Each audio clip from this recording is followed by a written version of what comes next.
It was the Hardy's Heroes with a difference. No Brocky or last year's pole-winning Nissan, just wall-to-wall Sierras. The roll call told the real story. 7 Cosworth Cuties, a glimmer of a Vimmer, and 2 robust Aussie V8s. First out was Larry Perkins in the NZ Connectors Commodore. He was to cut a 3 Sopra and Udone in another Sierra. The third of the Texaco cars withdrawn. No car to start from 4. From 5:35, Madecki and Smith in the Oxo Supercube car.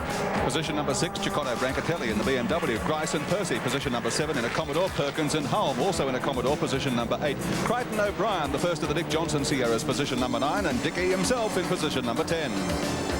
From 11, Peter Brock and Parsons in the Commodore. From 12, Richardson Longhurst in the JPS BMW. 13 is Emmanuel Pirro and Roberto Ravalia in the M3. From 14, Fury and Shield in the Peter Jackson Nissan Skyline. From 15 is 15, Seaton and Bowe. Position number 16 on the grid for this year's race, Winnie Vaught and Olivier Grouillard in a BMW. Position 17, Bajent Bauquet in a Nissan. 18 is Gary Brabham and 1 Manuel Fangio in the BMW. 19, Marcus Osterreich and Roland Ratzenberger in another of the Sierras. From 21, Bond and Cesario. Position 22, Robbie Francevic and Finau in the JPS BMW. From 23-16, Scott and Nakaya in the Mitsubishi Starion. From 24-34, Giddings and Stewart in a Ford. From 25, Cameron and Wilkinson from New Zealand in a Commodore. Position 30, Callahan and Graham in a Commodore. Cullen in Sprague in position 27. Another Commodore. Billington Crosby the same in position 28. Moore and Delcourt, another Commodore 29. And Carter and Masterton in the Nissan in position number 30. From 31, Cabbage and Kerry Bailey in the Commodore. 32, 29, Tony Mulvihill and Kenny Matthews. From 33, 38, Bill O'Brien from Canberra and Brian Sampson. 34 is Armin Hanna and Kevin Bartlett in the Maserati by Turbo. 35, 26, Tony Noski and Speedway champ Gary Rush. Position 36, car 53, Trevor Crowe, Ian Tulloch in a BMW. Position 37, car 3, Peter Jansen, Peter Fitzgerald in a Commodore. Position 38 is car 39, Steve Reed, Trevor Ashby in a Holden. Position 39, car 22, the brothers Lusty, Graham and John, a Commodore. And position 40, car 50, Phil Ward, Lyndon Reithmuller in a Mercedes. From 41, the Golson father and son combo in the BMW. From 42, car 47, Annette Muvison and Mercedes Sturmitz. 43 is 90, John Faulkner and Drew Price in a Toyota. From 44, car 60, Mark Scaife and Grant Jarrett in a Nissan. From 45, 91, Johnny Smith and Johnny Faulkner. Rounding out the field, position 46, car 94, Andrew Bagnall, Mark Jennings in a Toyota. Position 47, car 93, Bob Holden and Gary Wilmington in a Toyota. Position 48, car number 10, Giorgio Francia and Daniel Toyoffi in an Alfa. And in position 49, car 92 is David Ratcliffe and Mark Gibbs in a Corolla. So that's the starting lineup for the 87 James Hardy 1000 from Mount Panorama, Bathurst. Just minutes remaining now to the start of the great race, the James Hardy 1000. And Donald Kent joins the Army Band to sing God Bless Australia. Ladies and gentlemen, start your engines.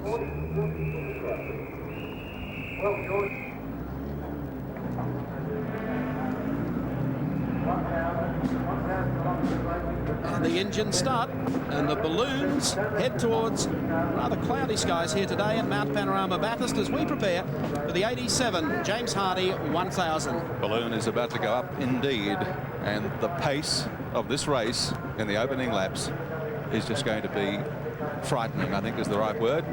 From a spectator's point of view, the drivers might look cool, calm and collected as they head off on these opening laps, but believe me, the duel out there is for real. A little drama, of course. We have 2 BMW M3s that have parked in the pit lane. They will come out after the field is dispatched. 2 of the works cars, Roberto Ravalia, Roland Ratzenberger, and of course Winnie Vaught and Grouillard and Hager. The indications are, Michael, that they did that deliberately. They went to the pit lane. There was nothing wrong with the cars. They want to start from the pit lane at the rear of the field. Yes, in fact, the cars involved were car 43, Winnie Vaught, and car 46, Marcus Osterreich. And that's Johnny Cicotto in the 42 CBM M3, the highest qualifying BMW M3, and the only BMW to make Hardy's Heroes. And there's the 2 cars that I spoke of just a moment ago, 43 and 46. And they will be moved away after the entire field of cars has passed them heading up Mountain Straight. What's going to be interesting to see here is Grice and Perkins in the 2 front-running Commodores. They've got a wall of turbocharged Ford Sierras in front of them. The Eggenberger Texaco cars, of course, along with the ANZ entry of Andy Rouse and Alan Moffat, plus Andrew Madecki in the Oxo Sierra. Will these Commodores be able to charge through the Sierras on the run to the first corner? Larry Perkins, NZ, Fluid Connectors, Holden Commodore V8. And the thing to watch here, Wilco, will be whether or not the Texaco Sierras, and indeed all of the Sierras on the starting grid, can overcome fairly substantial lag problems and very high gearing and get away in front of the BMWs and the Holden Commodores. That was Steve Soper. 30 seconds to go before the start of the great race of 1987. Keep an eye on Alan Grice, Larry Perkins and even Peter Brock to make a dramatic run for the front. Neville Crichton in the second of the Johnson Sierras. Flag will go up shortly for the start. 10 seconds away from the start of the James Hardy 1087 World Touring Car Championship. Racing in the 87 Classic and getting away smartly. On the inside was Andy Rouse. Here's Grice making a run. And Perkins down the inside and Grice looking for it into the first corner. And Woodward has missed the jump. Needbits, rather. Terrible start from him in car 7. There he is behind Peter McLeod in the mobile car number 10 as the field streaks up Mountain Straight. A dreadful start from Needsvits. Beautiful shots as they head up Mountain Straight, bound for the right-hander at Bridgestone Corner. Andy Rouse, the leader, as they press the top and head towards Bridgestone, the right-hander. Very quick, fast, sweeping right-hander. Madecki to second. There's Perkins and Brock. Johnny Cicotto, car number 42, the BMW M3. Steve Soper got off to a much better start than his Eggenberger teammate Needsvits. Soper in third place. So one of the Texaco cars up there with the front runners, but he's got Alan Grice right on his hammer, followed by Larry Perkins, Peter Brock, and then Neville Crichton. Commodores on the pace as they head to the top of Mount Panorama. Problems there for one of the Shell Sierras, had to back off, would have been Neville Crichton. They head down now towards the Castrol Sand Trap. Andy Rouse leads in the ANZ Banking Sierra, car number 9. As they sweep beneath, here's them closing up. Andrew Madecki up into second spot. Steve Soper is third. Alan Grice fourth. Larry Perkins is the next one through. Dropping down now through the S's towards the Dipper. Grice, Perkins and Brock making one heck of a charge up the mountain, but the Sierras have been substantially quicker all week coming down Conrod Straight towards the new Caltex Chase. Coming down to Toledo Turn for the first time, Andy Rouse of Great Britain in the ANZ Banking Sierra will lead them. Andrew Madecki, a brilliant start from the young Port Macquarie driver in the Oxo Supercube Sierra. And we'll see whether Soper can pull out of the draft now and pass Madecki as they come up to the top of the roller coaster and down for the first time towards Caltex Chase. Here's Soper making his move on the inside. The field goes through. There's an idea of the new look Caltex Chase area. They swing them back towards the Bridgestone Bridge. Andy Rouse still there, holding second. Andrew Madecki, and right behind him is Steve Soper as the rest of the field streams beneath the bridge. And they come down for the completion of the first lap. Here's Soper making a move. Going to put a number on Madecki. That moves him up to second. Grice sits back in fourth in the Bob Jane T-Mart's Commodore as they complete the first lap of the 87 Classic. What a performance by Andy Rouse to lead this field, but Soper is right on his tail now. He's got by Madecki. Madecki's under threat from Alan Grice as they go up the mountain, but you'll find that now the turbo cuts in and away goes Madecki. You noticed earlier, Wilco, one of the Shell cars was in trouble getting to the top of the hill. It was Dick Johnson, but he is still circulating, but has dropped well back, probably just outside the top 10 at the moment. So Rouse with pressure on him from Steve Soper. The Eggenberger Texaco Ford Sierra. Sierras 1, 2 and 3 with Andrew Madecki from Port Macquarie in third, and then Alan Grice and Alan Moffat watching his teammate Andy Rouse in the ANZ Ford Sierra. He'll join him later this afternoon. They come out of BP Cutting. They head to the top of the mountain towards West End Bend. Second time around in the James Hardy Classic. Andy Rouse getting closer all the time is Steve Soper. Down towards Reed Park. The cars just lurch across the road. Left-hander at the Castrol Sand Trap comes up. Watch them work the little Sierras through here. Rouse, ice cool. Using for the first time this weekend since campaigning a Ford Sierra throughout the 87 World Touring Car Championship, Dunlop radial tyres. and very happy and impressed with the way that the car's performing. And now all of the cars in the field starting to work up to a full operating temperature, although they're carrying 120 litres of fuel. That's the shot of the field as they stream across the top of Mount Panorama with Steve Soper in hot pursuit of Andy Rouse. You can see what a tortuous piece of terrain it really is coming off the top of Mount Panorama now. The enormous strain it places on the cars, and then they come out of Toledo Turn and head down Conrod Straight here at enormous speeds, 270 plus kilometres per hour, back to Caltex Chase once more. This flying corner here, you've got to be brave to take it flat out. But if you're going to ward off competition like Steve Soper, you've got to be brave. Here's our track cam, 7 Sport exclusive, as the cars go over the top of our camera. It's not only spectacular, the cameraman gets a hell of a headache. In for the completion of the second lap, Steve Soper of Great Britain getting ready for an inside pass. They come along pit straight, sits right on the tail of Andy Rouse. We're keeping an eye also on Peter Brock. Engaged in a great scrap there with Larry Perkins. Dick Johnson's recovered pretty well. He's up and running 7th, and the car going smoothly again. I don't know what that first lap problem was. Here's the charge of the Light Brigade to the top of Mountain Straight. Andy Rouse, followed, of course, by Steve Soper. Andrew Madecki is in 3rd. Alan Grice is 4th. Then a bit of a scrap developing as we take the Bob Jane T-Mart's race cam as they head into the right-hander and work their way up Motorcraft Hill. And Gricey being attacked at the moment by Larry Perkins and Peter Brock in the mobile entry. This car, remember, completely rebuilt after an accident at McPhillamy Park when Wyn Percy was driving on Friday. And those marvellous lads at the TAFE College here at Bathurst again to the fore in getting cars back on the circuit for Sunday's great race. They've had plenty of work to do in this past week of qualifying at Mount Panorama. Back to the race leaders, Andy Rouse and Steve Soper, both of England, 1-2. The ANZ Banking Sierra. Rouse cannot shake Soper off his tail, try as he might. They've dropped Madecki off just a fraction, and I see Madecki now opened up a little bit of a break on Alan Grice, who was hounding him through the first 2 laps. Behind them, of course, Larry Perkins, Peter Brock, then Dick Johnson. Down towards Forest Elbow, Toledo Tools Turn. You don't have to be much closer than that to set up for a passing move. Soper sits on the tail of the Rouse Sierra. Andrew Madecki, great job, still running in 3rd in the Oxo Supercube. Then Alan Grice in 4th place.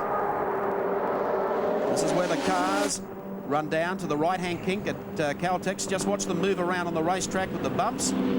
I noticed that time down Conrod Straight that car 60, the Nissan Gazelle Peter Jackson entry of Mark Scapes is missing. I think it's parked off to the side of the road up there. They sweep through, down beneath the Bridgestone Bridge again to the left-hander coming up. And here comes the move from Steve Soper as he puts one on Andy Rouse and will take the lead. Rouse tucks in behind him. So with 3 completed, Steve Soper of Great Britain in the Texaco Ford Sierra takes over the lead in the James Hardy 1000. Rouse in 2nd and 3rd place held by Andrew Madecki. Let's have a look on our Toyota replay of an incident that occurred up here. Larry Perkins. Pop! And I think that's the number 18 Ford Sierra, which was driven by Neville Crichton off the start. Yes, there's Dick Johnson through on the inside, so Larry Perkins in a lot of strife at the cutting and taking out Neville Crichton as well in car number 18, the Shell Sierra. That's the first major casualty, and there are 2 of the expected front runners in this race. There you can see the cars parked up there on the inside and the outside. Keeping in mind, the officials, if they decide that the racetrack is blocked in that area, they will bring out the pace car with the yellow flags and remove both cars, and the field will continue behind the pace car. At the moment, they would be determining where the cars are positioned. Meantime, though, Steve Soper, the Texaco Eggenberger Ford Sierra Cosworth, leads from Andy Rouse. Well, that is a real shame for Larry Perkins, who must have stood a great show at the end of 6.5 hours of racing to be certainly up amongst the leaders. Really been the pace setter. There's Greg Hansford, who'll be, to say the least, despondent about what he's just seen on television. It certainly hasn't been Greg's here. And there is Dick Johnson in trouble in car number 17. Doesn't appear to be any damage. It looks like he's just rolled off the circuit with some mechanical problem. So both the Shell Ultra Sierras are out of business. And we've yet to complete 4 laps. Another car parked off there on the inside. I think that might have been the 60 car, Mark Scaife. Coming down to the Caltex chase, the car just in front of Alan Grice is, of course, Andrew Madecki in the Oxo Supercube Ford Sierra. They've spaced themselves rather well. Soper. There's Andy Rouse running in second. Young Andrew Madecki will be sharing with Don Smith, and Grice in fourth. Back onto the main straight to complete 4 laps. Soper continued to lead from Rouse, then Madecki, but the big charger in the field is Klaus Niedwitz, Neil Crompton.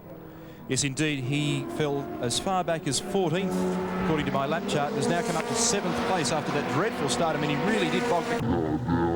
Denny Holmes, 67 World Formula 1 champion. Look says it all, doesn't it?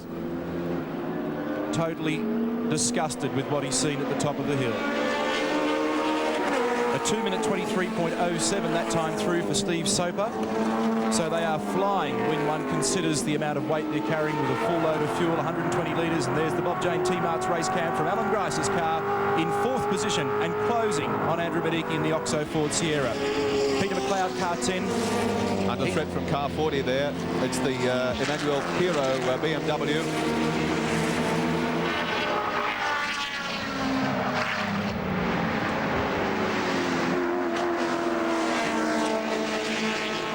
Car 10, the second of the Brock Mobile Commodore entries, sweeping through. Colin Bond there as well in the turbocharged Alpha. Gee, they're going door handle to door handle up the mountain, but the BMW has won out on the 10 car.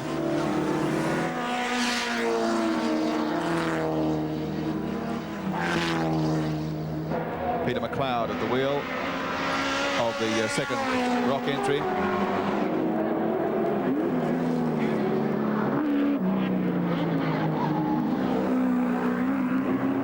Peter Brock, 8 times winner of Australia's Great Race. Still considers his Commodore will be around at the end of the afternoon. He's going to set his own pace, let the Sierras play out in front, see if they develop transmission problems. And we have the second Texaco car coming up behind Brock. Is Klaus Niedwitz, the man who blew the start quite badly. He was on pole position. His partner, of course, Klaus Ludwig, having set pole time in Hardy's Heroes yesterday. Niedwitz probably won't be too popular with Ludwig at the moment, but with the power that they've obviously got, the Sierras have got the ability to climb back through the field, and that's just what Niedwitz is doing now. That's just what Niedwitz needs to do. A little bimmer with Johnny Cicotto, quite surprising at this stage of the race. Niedwitz. Go to the 7. Closing on Brock. And Cicotto in the first of the JPS BMWs.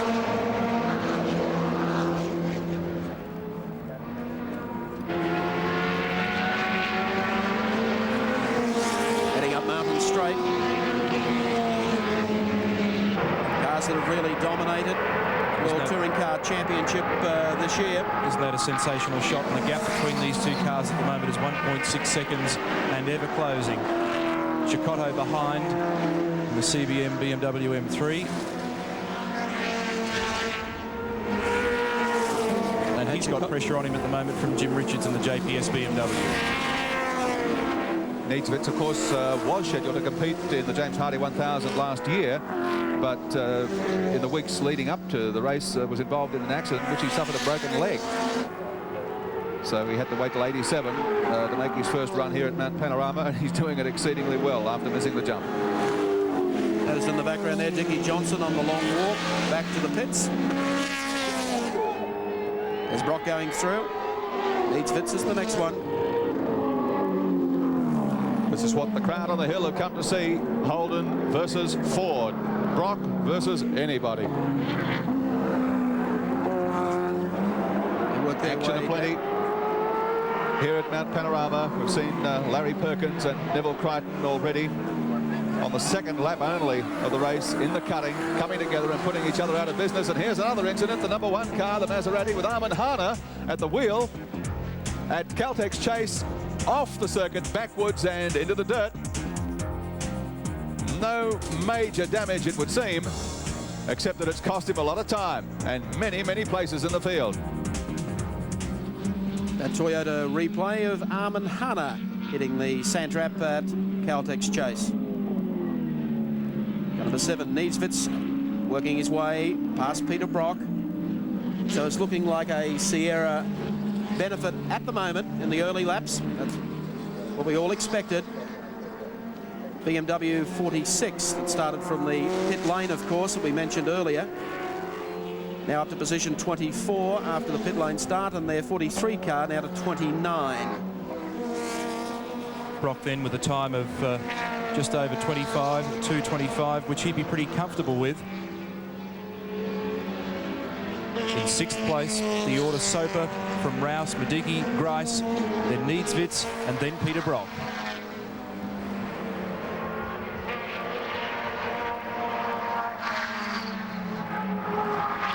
One of the Toyotas being passed there by Neeswitz as he heads through Bridgestone and now on his way up Motorcraft Hill. Headlights ablaze. Up to the BP cutting where the NZ Fluid Connectors Commodore of Larry Perkins and the 18 Shell Ultra High Cosworth have parked. Coming up through West End Bend, race lead still held by Steve Soper. Second place is Andy Rouse, carrying our Toledo Tools race cam as he goes over the top, down through the S's. And he's not that far behind the race leader at this stage, Steve Soper. Doing it very comfortably, a very talented driver. A man who really engineered the Ford Sierra as a racing Group A vehicle. And the 4-time British Touring Car Champion. And these things fly. The most accurate speed readout we could get off the radar gun at the bottom of the straight was 275 kilometres an hour. And according to Andy's gearing charts, they're going quicker than that. And he is closing rapidly onto the back of Steve Soper's Texaco entry. And I'd say that he's got the measure of him at the moment. I think he's quite comfortable in that position. Again, he's going for a sprint. He's just having a look. And you can see that he's not doing it tough.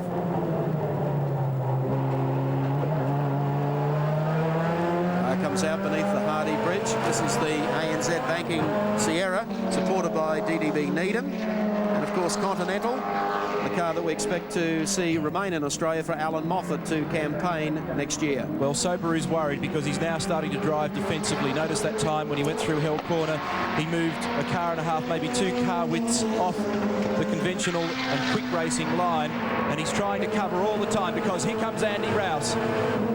Shot from Toledo Tools 7 race cam as they go to the right-hander at Bridgestone. A corner that is very easy to make mistakes on. If you guys have been caught out this week, you can be sucked into it too quickly. And Alan Grice really closing quite substantially in 4th. I thought that he might struggle to keep touch with these guys. But none of the Ford runners prepared to abuse axles or differentials, which have given them some problems throughout the World Touring Car Championship whilst they've got a full load of fuel. And aren't they fast over this part of the racetrack? Through Reed Park, down to the Castrol sand trap. Race leader's about to lap a car. Rouse makes the move down the outside. That's allowed the Soper to get away from him just a little. It hasn't been a pleasant World Touring Car Championship for Rouse, with only the 5th placing coming out of the 3rd round at Dijon in France and 8th at the Nürburgring in Germany. And other than that, it's basically been did not finish results. Blew an engine the 1st round at Monza in Italy. Was running very, very well at Jarama in Spain and crashed into Klaus Ludwig and sidelined the car, although they did finish 14th. Then a 5th and an 8th round 3 and 4. Percy drove the car at Spa and lost a wheel, and he is honking at the moment as they come down towards the right-hand kink, the gentle kink of about 17 degrees into the Caltex Chase. Soper having an extra bite at the brakes, just runs a fraction wide. He wants to be on the inside here, but Steve is, as you said, driving defensively, and now the move down the outside. He's made up that gap he lost over the top of the mountain, and now sits on the bumper of the Texaco Ford Sierra, and here's the Grouse. Rouse making his move down the outside. Can he do it? Andy Madecki sits back in third spot. Grice just behind him. They've dropped back to 2:24.45, which is going to allow, and Soper being passed by Rouse now as they head up towards the top of Mountain Straight. And I don't think Soper's in very good shape at the moment for some strange reason. Trying to stay with Rouse, but unable to do so. Rouse really made a lightning move there as they came out of Hell Corner. So Rouse has got the lead again, and Soper all that hard work to do once more. Andrew Madecki driving a clever race, just content at this moment to keep pace with the two leaders and sit in behind them. He hasn't attempted to move up and challenge. Whether or not he's got that ability under the bonnet remains to be seen.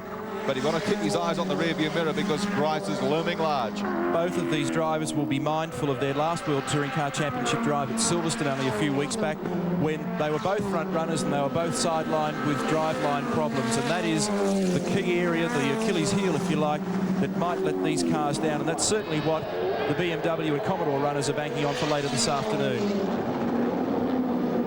Rouse and Steve Soper continue their magic battle at the top of Mount Panorama. And Andrew Madecki. Rice is one spot back behind them.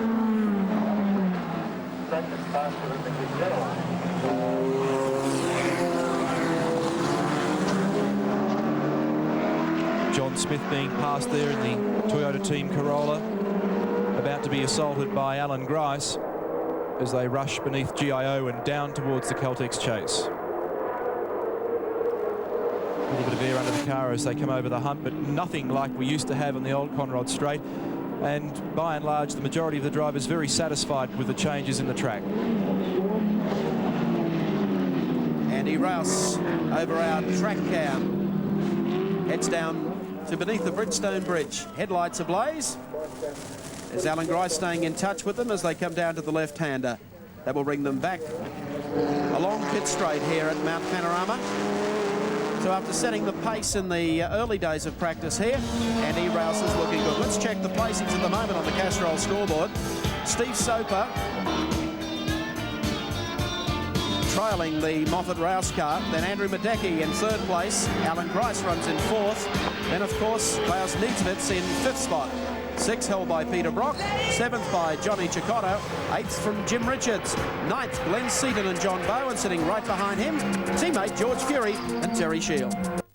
The James Hardy 1000, but not for long because Andy Rouse comes up to run side by side with him. Madecki sits just back behind them. They're having a swapsy game at the front. 10 laps now completed in the great race for 87. And Neil, they are having a real race. Yes, this really is quite interesting. I'm just curiously watching the stopwatch at the moment. They're circulating in either low 24s or sometimes high 23s. And Andrew Madecki's turned out to be the charger in the field. When you consider the 2:16 that Klaus Ludwig did in Hardy's Heroes yesterday, we're talking about chalk and cheese performance. 1,000-kilometre race though, and whilst everybody was talking about this race being a full-on sprint, I'm just wondering whether or not these guys have decided the only way they're going to get to the checkered flag is by coming back to this pace, and that's why the Commodores are much closer than we thought. And hasn't Andrew Madecki been able to haul them in as well? Sits right behind Rouse this time. Grice have dropped off just a little. There he is coming into view as they come down to the left-hander at Forest Elbow. Bad news for the Kiwi fans is that Graham Crosby in his DFC Commodore Car 21 is in the pits, and it looks like an extended stay. They go beneath the GIO bridge down Conrod Straight. Stevie Soper in the Texaco Star. To Caltex Chase.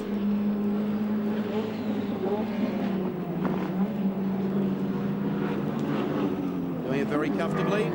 Rouse has fallen back into the hands of Andrew Madecki at this stage. And Grice still runs in fourth. Well, the top four have got a pretty good break over the rest of the field at the moment. Peter Brock in the 05 Commodore, of course, is the next man up. Dick Johnson is out, as you know. We saw him pull off on the inside of the circuit at the top of Mount Panorama. Neville Crichton is out in the second of the Queensland Shell Ultra entries. Car 18, you saw the coming together there with Larry Perkins in car number 11 on only the second lap. Noticed on the way up Mountain Straight that time, Colin Bond with the Alpha up on the, with the bonnet up, I should say, on the Alpha 75 Turbo. There it is, just on the right, disappearing from view now. Maybe more turbo problems for the Alpha 75 car. Madecki doing a good job, Neil. He's doing a great job, isn't he? This fella's had plenty of international experience and is best known to us in days gone by for being one of the hardest charging open-wheeler drivers you could ever see. But he had a couple of cracks at World Endurance Championship racing in Porsche 956s, and as I recall, picked up a 4th and a 6th in rounds at Sandown and also Malaysia. So the guy knows what he's doing. The Ward Reithmuller Mercedes about to get the short back and sides. Phil Ward at the wheel, lost a wheel yesterday. Balked momentarily, Andrew Madecki there. Madecki's passed now. And still on the tail of Andy Rouse. Yes, the little Sefco Benz is quick, but not that quick. 3.99 seconds back to Alan Grice in 4th place. That's the gap from Andrew Madecki.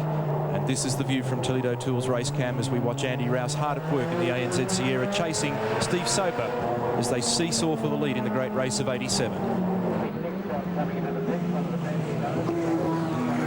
Car number 46 calls to the pits, another of the BMWs. That's the Marcus Osterreich entry. Now, that's one of the cars that started from the pit lane at the rear of the field, and in 6 laps it moved up from the end of the field to 24th position. There's Colin Bond's stranded Caltex Alpha 75 on the way up the straight, Mountain Straight. He's in for a bit of bad luck there if somebody wants to use that back entry into the garage area too. Here's car 46 in the pits, working frantically under the front there. Peter Floor, the head of BMW Motorsport, at the front of the car.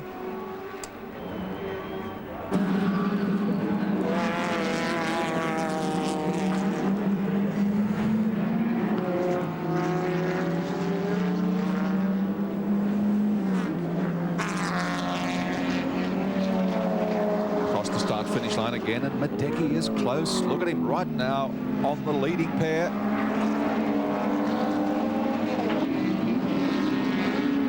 Coming up on one of the smaller capacity cars.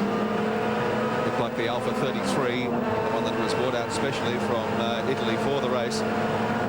Word in from Colin Bond, lost gears, not a turbo problem, has just lost gears in the Alpha 75. It's going nowhere for the time being.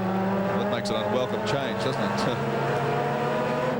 Rouse again closing up on the tail of Steve Soper. Madecki comes in for the ride. Sierra's 1, 2, 3 at the top of the field. To BP Cutting.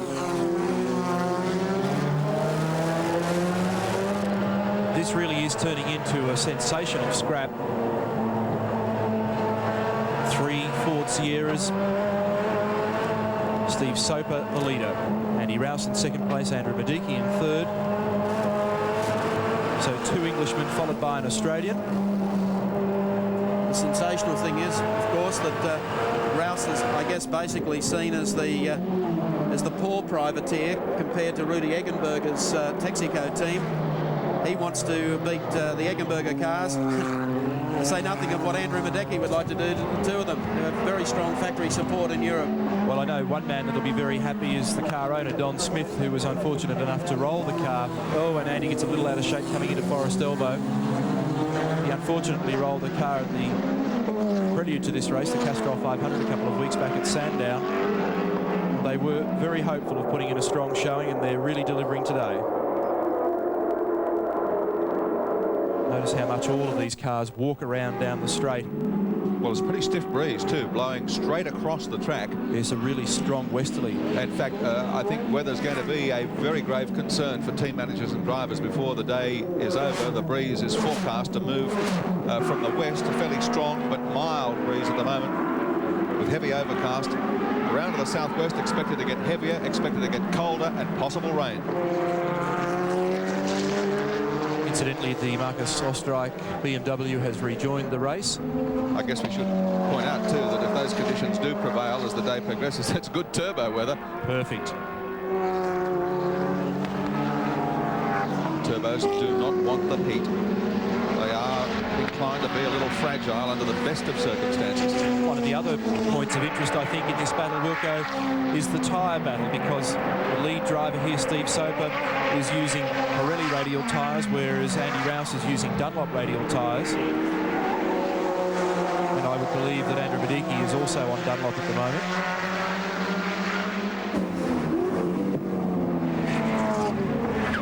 On lap 13 in the James Hardy 1000 now for 1987. Steve Soper in front, the first of the Eggenberger Texaco Sierras. Then Andy Rouse in the ANZ Sierra entry, co-driven, of course, in this race by Alan Moffat. Car 35, Andrew Madeki, the Oxo Sierra, holding down third spot. Alan Grice next in the Bob Jane T-March Commodore in fourth. Fifth place is held by car number 7. And that, I might point out, is Klaus Niedzwitz. The man who started from pole position got shuffled back to 14th, is now up to 7th spot on the racetrack, just ahead of Peter Brock in the 05 Commodore. Brocky is in 6th place after 12 laps. Incidentally, Gary, Colin Bond has got the Alpha 75 mobile again, and there he is in the pits. They've had gearbox selection problems throughout the week, and they blew a number of turbos, and the front suspension collapsed as well. Bondy now out of the car. That's his co-driver, Lucio Cesario. Bondy is there, sunglasses on, and Peter McKay. Colin Bond, very bad luck into the pits at this stage of the race. What's the problem? It's got a flat battery. That's the only problem at present. The alternator's not charging, and the computer system just stops the car. And I looked at it, and the volts were way down. I just let it stay for a while. Then it finally started, and I just kept on cutting out, so I kept turning everything on and off. I just had enough power in the battery to get back. I think that if they change the alternator and the battery, everything's going to be fine again. I'm just looking at the tyre that's come off the front right of the Caltex Alpha, and it's very badly chopped up. What's the problem there? It had a wobble. No doubt about it, the Amadeus of the Alpha team, Colin Bond. There's Jimmy Richards. And this has been a fascinating little scrap back in the pack. In 7th place on the track, Jim Richards, and just behind him in car 42, the BMW, Johnny Cicotto, and immediately behind them, the 2 Nissan Skylines of Glenn Seaton and George Fury. That's quite interesting, because for the first 10 laps or so, it was Cicotto setting the pace as far as the BMW mark was concerned. And now Jim Richards is flying the flag very high for our local product. Built and developed in Sydney by Frank Gardner, the reigning Shell Ultra Australian Touring Car champion. And it looks like they're about to come under attack from Glenn Seaton, who's had a fraught week. George Fury not too far behind. His car demolished on Wednesday when Terry Shield was most unfortunate to have some problems at the top of the hill and to sideswipe one of the concrete walls. And poor old Glenn, who now dodges out from behind Cicotto, didn't seem to be able to keep the turbo in his car for 2 days, but now it's functioning quite nicely. And Fred said to me this morning, Fred Gibson, their team manager, that they were very confident that they could run a good, consistent race pace and be there at the end of the day. One of the Works BMWs in the pit area. The Ostrich Ratzenberger car, Schnitzer BMW M3.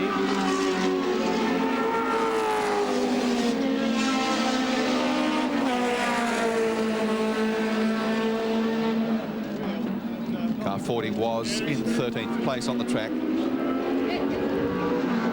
Running quite solidly at the time, but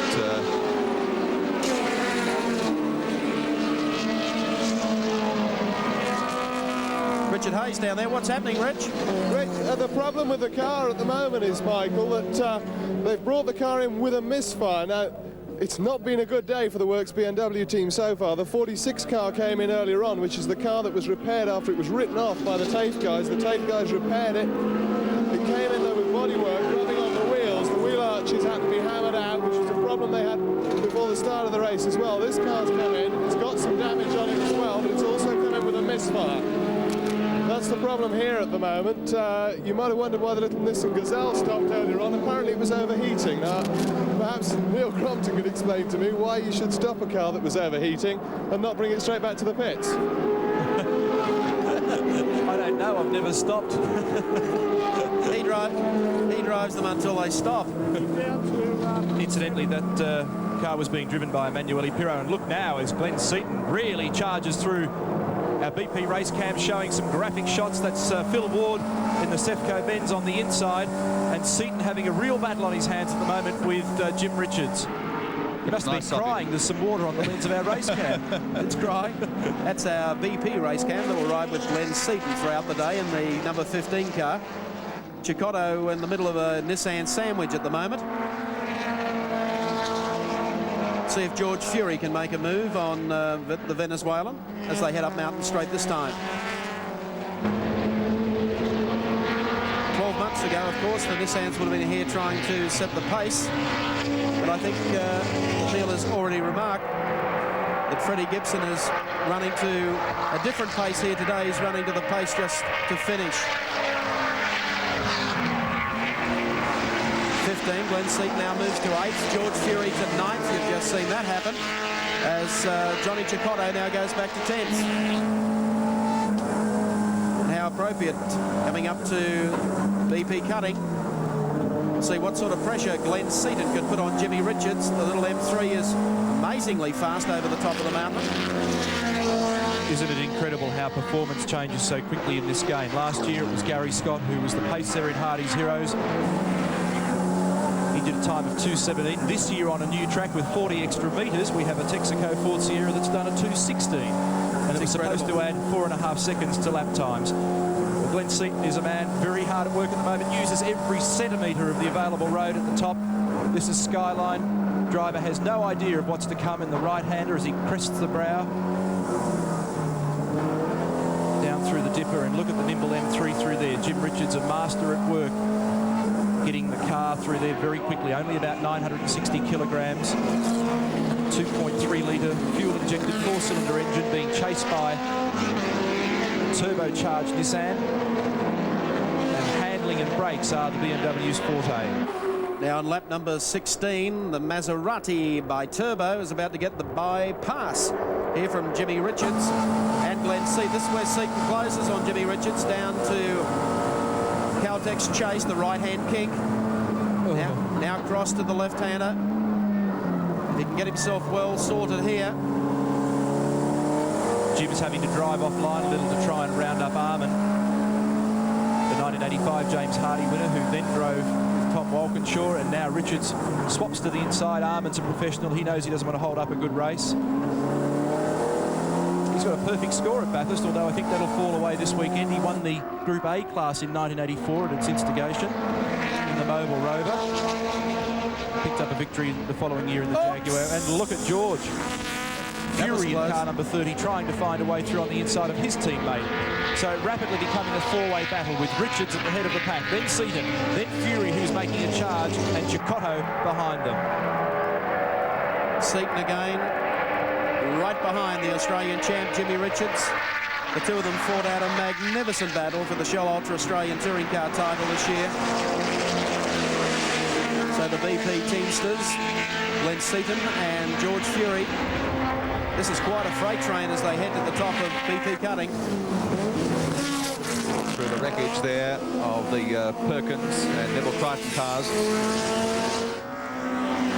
I reckon that Glenn would be looking for some sweet revenge after ditching the Touring Car Championship. He tried so hard. The two manufacturers, BMW and Nissan, ended up joint winners of the Manufacturers' Championship in Australian Touring Car Racing. By the way, the 40 BMW is still in the pits. They're still working on it. There are so many people, they're getting in each other's road. The stewards are there and they're arguing with them as well. I don't think they're ever going to get back out on the track, not at this rate. The interesting thing is that, of course, the BMW teams from Europe came here with 6 cars. And, of course, Frank Gardner came to Mount Panorama with 2. And Jimmy Richards at the moment is leading the BMW contingent, make no doubt about that. Well, I noticed that Greg Pee-wee Siddle's at the front of that car down there looking a little solemn, so perhaps Richard might be able to get down there and see what's going on. And I hate to argue with our computer, but that is the Emanuele Pirro BMW. Yes, correct. Yeah, and they've downed tools there as well, so I don't think it's going to go anywhere in a hurry. Back to the battle. Look at this. Thinking about trying to get down here on the inside, but Jim covers these tracks beautifully. Glenn goes back to second for the chase. Needs every bit of power he can squirt out of the Nissan to third. To fourth, briefly. Oh, late braking. Look at this. Back to second. He's got it all swinging in the breeze. Richards closes the gap. There's nothing between them. A little bit of oversteer from the Nissan, and he gets right into the draft of the BMW, acknowledges his pit board, and he can just sense that he's got the pace at the moment to really give Jim some problems, and gets all sideways coming through on the inside. Big fistfuls of opposite lock, and that'll probably allow George Fury to get just a little closer. Shades of the final round of the Australian Touring Car Championship at Oran Park, the battle between this pair. That 40 BMW is up and running again, by the way. Well, poor old Jim is giving Glenn Seaton cardiac arrest. Georgie Fury chiming in. George also has to contend with Johnny Cicotto, who sits just back behind him. Jim is doing a giant killing job here in the M3. The 44 JPS car heading up to BP cutting again.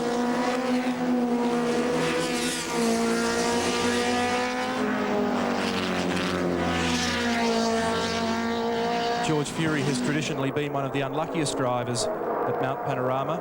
A guy with enormous talent, Australian Rally champion, winner of the Southern Cross Rally here, finished fourth in the New Zealand round of the World Rally Championship back in about 1981, I think it was.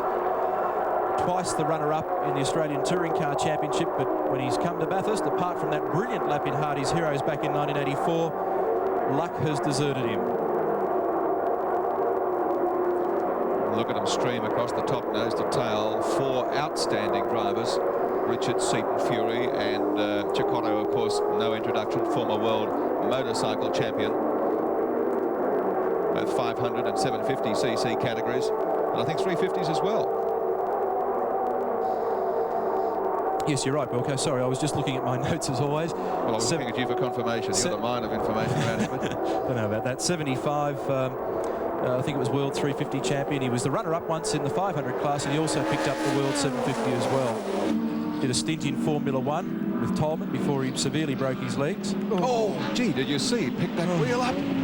Just picked it up straight over the top of the curb. That happened to one of the Lusty boys yesterday. Is that the new model Nissan bicycle? Three-wheel and two-wheeler. Come down to the end of Conrod Straight. This fascinating dice between Glenn Seaton and Jim Richards continues. The battle for 7th, 8th, 9th and 10th places.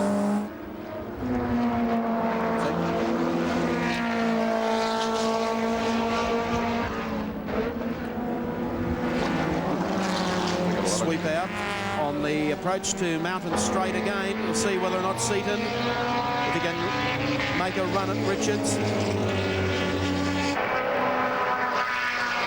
Over the crest there. Here he comes, down the inside. Moment of truth for Jimmy Richards. Look at Fury. Fury going to try and see if he can sneak down there as well. Here comes the farmer. They work their way up Motorcraft Hill. Jimmy Richards will have the line for the next turn, but George takes it in deep. Will Richards give way? George is very wide as they come out of the turn. Power on. Turbo boost. Door handle to door handle. And the Nissans get through on the inside of the JPS BMW. Sensational stuff through West End Bend. Where are all those people who said the BMW had no torque? The thing was sensational coming up the mountain, right through to the cutting and even to the top. Gave away literally nothing to George, and it was only the better line that in the end got him through. Seaton goes through. Fury. But of course, Jimmy Richards will keep the pressure on them on the way to Forest Elbow. You watch Jim give George plenty to think about by the time he gets down to the elbow, and the lusty Commodore has gone in the second time in 2 days, and they've written the front off the car at Forest Elbow. Well, they've parked it very neatly against the wall. At least it's out of harm's way. Right, gee, they've done some damage, and that, of course, is terminal. We won't be seeing them again today. And whilst we watch this battle, the other news is, of course, that positions unchanged up front. We're now on lap 20.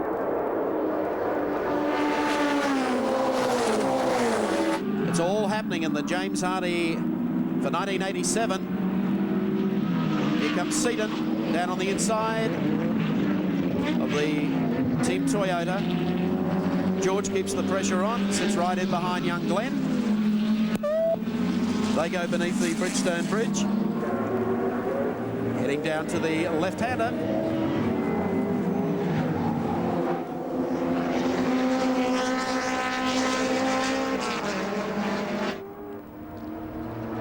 Soper continues to lead from Rouse, Madecki and Grice, but I tell you what, Klaus Niedzwitz is the man who's now moving up again. He's got 5th spot. In fact, he's got past Alan Grice. So Niedzwitz is up to 4th after dropping back to 14th when he missed the start. And of course, Andrew Madecki on the other side of the course has just gone through on the inside to take 2nd spot away from Andy Rouse. Did you notice on race cam then Dick Johnson standing by the side of the track? So he's content to stay up in the hill and do a bit of spectating. He doesn't want to face the masses at the bottom. He'll be a very bitterly disappointed man. Through Nissan Skyline. So Klaus Niedzwitz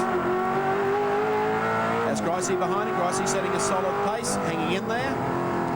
And the Sierras at this stage dominating the 1987 James Hardy 1000 from Bathurst. The exit from Toledo Tools turn. This will give you an opportunity to be able to see Niedzwitz, the way those little Sierras just accelerate. There he goes from the GIO bridge. Grice running as hard as he can.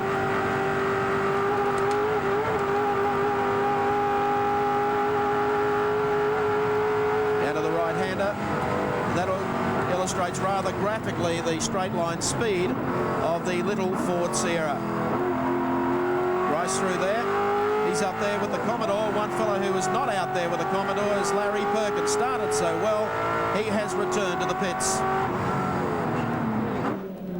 He has indeed, Mike, and before we talk to Larry, let me just clear up one thing. Klaus Niedzwitz intended to start slowly with that car because they were worried about the clutch. They have to slip the clutch in the areas because they run such a tall first gear, and he intended to do that start. It wasn't a poor start, it was intentional. Now, Larry, what happened? I was driving along quite merrily, and Neville Crichton in Nicky Johnson's car appeared to have enormous brain fade and hit me in the rear quarter at a hell of a velocity and put me into the fence, and he went with me. For the man who's had the most consistent Commodore all season, you must be very disappointed. Well, exceptionally disappointed. I mean, I've been to Bathurst, I think it's my 10th time, and managed to keep out of all the hassles and never bent a panel, and to get taken out in someone else's, I think just sheer stupidity is, well, it's so disappointing. A great disappointment there then with one of the fastest Commodores in the race, one of the best and the most consistent of the cars already out. Thank you, Richard.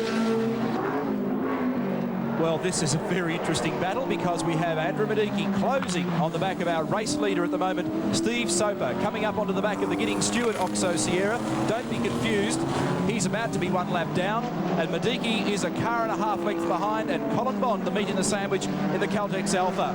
And we have one heck of a race on for the lead at the moment in the 1987 Great Race. There's Madecki splitting them as they come down Conrod Straight.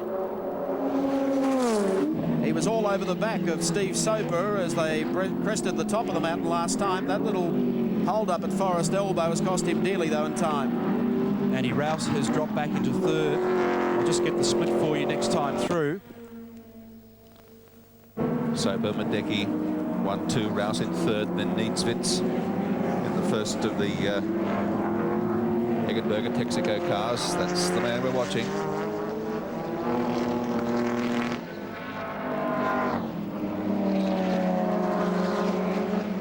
Andy getting right here on the bumper of Steve Soper. 7 seconds, 7.2 Look seconds. at this. Madecki goes through on Steve Soper. Soper comes back at him on the outside as they work their way up Mountain Straight. And the Aussie from Port Macquarie is now in front. Well, Andrew looked as though he did that with the greatest of ease. Incredible. 7.23 seconds back to Andy Rouse is what I was trying to stammer out before. I just cannot believe the pace of Andrew Madecki's car coming up the hill.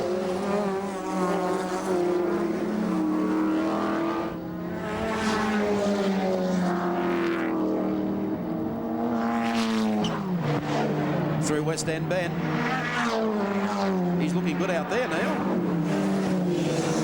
Yes, I'm sitting here scratching my head trying to figure out how he did it. Yeah, just and figure the theory. I wonder whether Steve's content with his pace. He seems to have been happy to play a bit of cat and mouse. I've got the stopwatch going at the moment. We'll see what sort of lap times they're churning out and whether, in fact, Steve has backed off slightly or Andrew is on the charge. They'll be burning off a fairly large amount of their 120-litre fuel load with about 52 minutes down in the race. Probably get about an hour and a half endurance out of a tank load. They're coming up now onto the back of the Murray Carter Steve Masterton Netcom Nissan Skyline. He's doing this beautifully down on the inside. Murray Carter moves to the outside. Gary Scott's going to be the next man attacked in the Dulux Auto colour entry. Wayne Wilkinson driving the Can-Am Enterprises VL Commodore.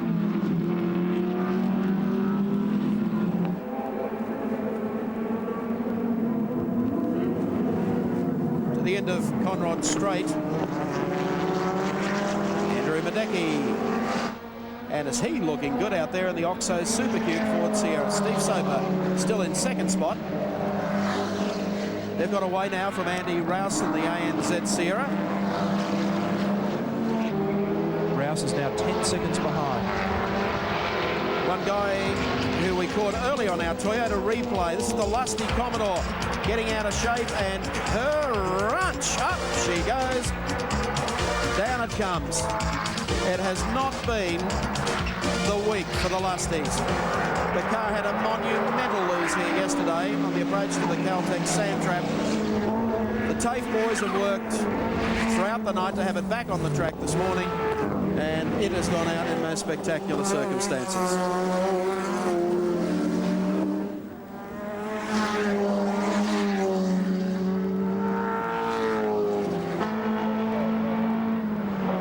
Showing his best out in front. Car number 35. Oh, and using a wide line through there. Andrew Madecki, let's update you the positions on the Castrol scoreboard. Madecki is the race leader in his Oxo Sierra. Second, Steve Soper in the Texaco Ford. Third is Andy Rouse in the ANZ Sierra. Fourth is Klaus Needsvitz. Fifth is Alan Grice in car number 2. Chicotto in the number 42 CBM M3. Just passing Jimmy Richards in 44. Puts Richards back to 10th spot. Chicotto now to 9th, and his Farmer George. And Glenn Seaton dicing just ahead of them. George now goes through. It's been a fantastic scrap for 7th, 8th, 9th and 10th.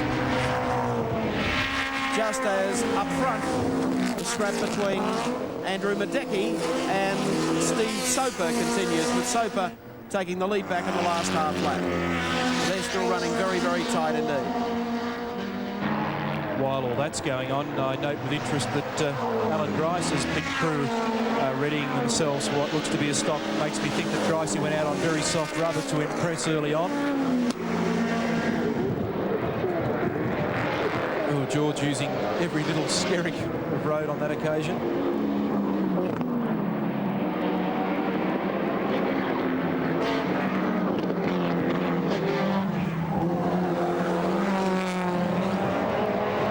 BMW game plan unfolding very neatly at the moment. The M3s have exceptional endurance and are tipped to do one less pit stop.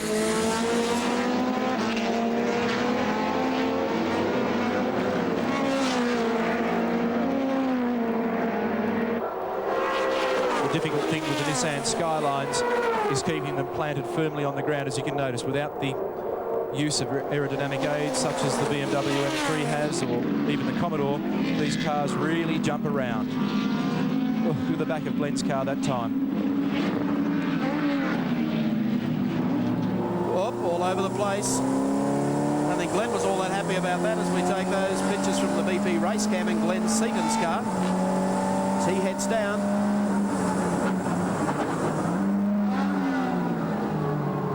Lap 25 of the 1987 James Hardy 1000, and now we're 1 hour old as this scrap between Andrew Madecki in 35 and Steve Soper rages. Indeed. Andrew back in front again. They've swapped 3 or 4 times in the last couple of laps. It's been sensational. Whilst we were watching that great battle between the 2 Nissan pilots, these guys weren't exactly sleeping. Soper got back and then Madecki clawed back once more, and look, just runs a little wide there.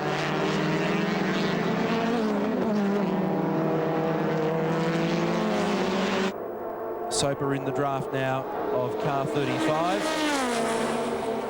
Faced with the prospect of making a tough decision. Which side do you round somebody up? I noticed that Madecki's got something flapping on the front left-hand side of the car. It's gone now. I think it was a decal. That was had. All appears okay.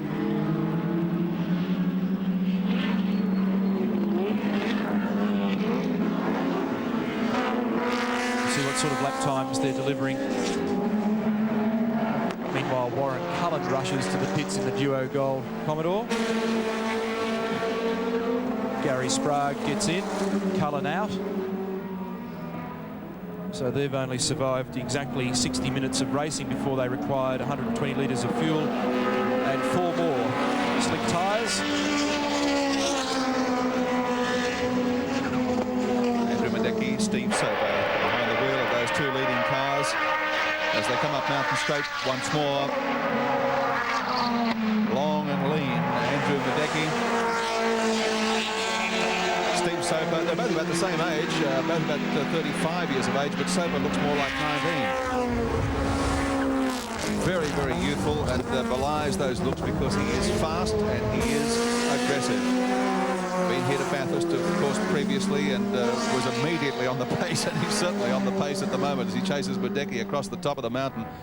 Soper, winner at Silverstone in the Tourist Trophy in '83, which certainly showed his mettle, and of course a winner this year both at Zolder and at Nürburgring. Motorcraft pit report. Wayne Wilkinson getting out of the Can-Am Commodore. Graham Cameron on board now. Was in 21st place when they came in to make this stop. Fuel, tyres, driver change. Not the slickest pit stop on record.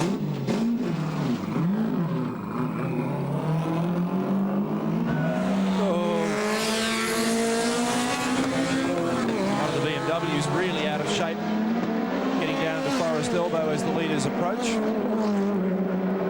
Got the clock on them. We'll see what sort of times Andrew Madecki is churning out at the moment. Whichever of the BMWs that car was, it was lifting its inside front wheel that time across the second of the humps.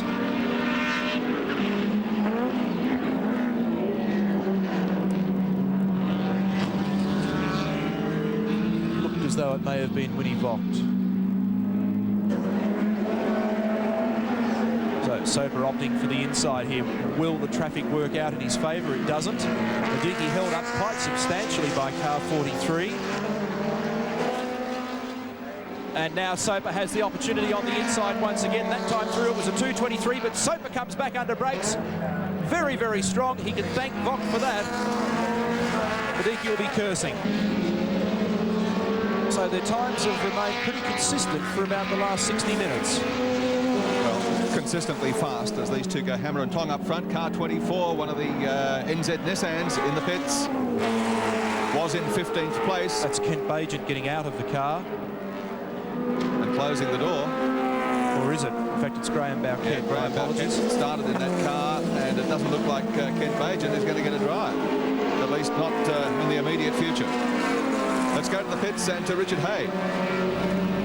Well, yes, indeed, the Bajan Nissan is in the pits, and we're going to try and find out exactly what's wrong with it at the moment.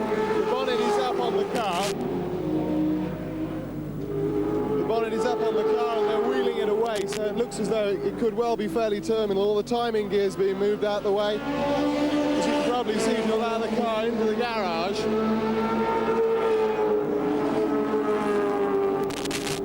Obviously intending to try and Okay, we'll leave you there, Richard, because obviously nothing's happening for the Nissan, and they're out of business as across the top we watch once more Steve Soper, Andrew Madecki leading the way in this great race of 1987, the James Hardy 1000, going hammer and tong. They continue to lead. They've dropped off Andy Rouse somewhat in the ANZ Sierra, car number 9. He's got his own problems now with Klaus Niedzwitz in the other of the Eggenberger entries, car 7. 5th position held by Alan Grice, of course, still ahead of Peter Brock, leading the Commodore Brigade, that pair. Slipping down Conrad past the car 90. That's Johnny Smith in the Toyota Corolla. Competing, of course, in the lower capacity class here at Mount Panorama this afternoon. Leading that class, in fact.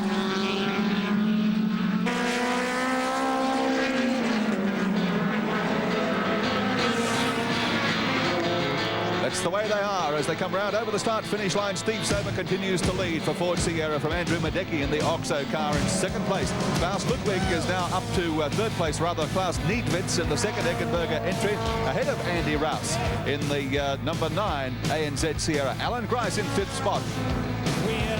Peter Brock holds down 6th place in the Mobile Dealer Team car. Then we've got the Nissan Skylines of George Fury and Glenn Seaton in 7th and 8th spots respectively. Johnny Cicotto in the car 42 BMW, and Jim Richards rounds out the top 10 in the Hardy Barodo 1000 here at Mount Panorama. 1000 World Touring Car Championship from Mount Panorama at Bathurst. And what a sensational race. Back with the action, and this is Annette Meverson in one of the Works BMWs.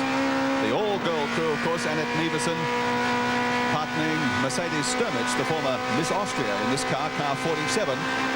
They had a lot of trouble with it in qualifying, of course, when Mercedes Sturmich put the car into the wall at the top of Mount Panorama and did a lot of damage. But again, those remarkable young men from the TAFE College assisted, along with the BMW crew, in a rebuild that had them back up and running by lunchtime Friday, just in time for the two girls to put in a qualifying time on Friday afternoon late. We're on lap 31 now as we get back to the lead in this race. The great race of 1987, and up front it's the Sierra battle. Steve Soper continues to lead in car 6 for Eggenberger, Texaco, and Andrew Madecki from Port Macquarie in New South Wales in the Oxo Supercubes Sierra.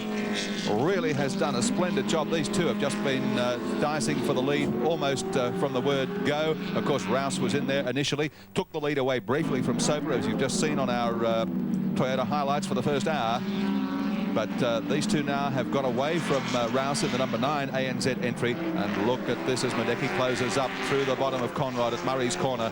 Across the start-finish line again to start lap 32. Side by side as they head up towards the left-hander at Hell Corner. And Madecki through again.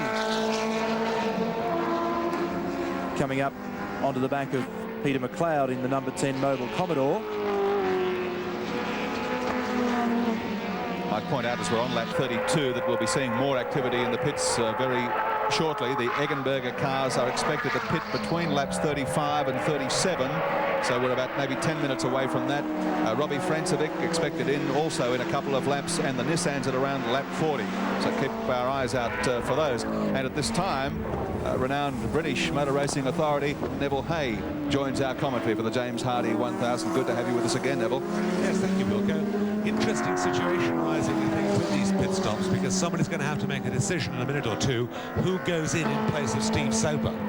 They're very close together, there's no doubt about that. And I would have thought that probably they'll stay as red, so to speak. I think that Soper will hand over to Ledonne, and probably Niedwitz will hand over to Klaus Ludwig. One of the things that I think will be going on through team managers' minds at the moment in this dice for the lead is the fact that Don Smith, with fairness to Don, isn't really as quick as Andrew Madecki, and the European combination is going to be considerably faster as a two-driver combination, and at the end of the day they would be likely to win out in a battle if it were to stay like this. So Soper would be playing a fairly cagey game. Those guys are well aware of what goes on. They didn't just lob yesterday. No, I think Ledonne is going to be a little bit off pace as far as Soper's concerned as well.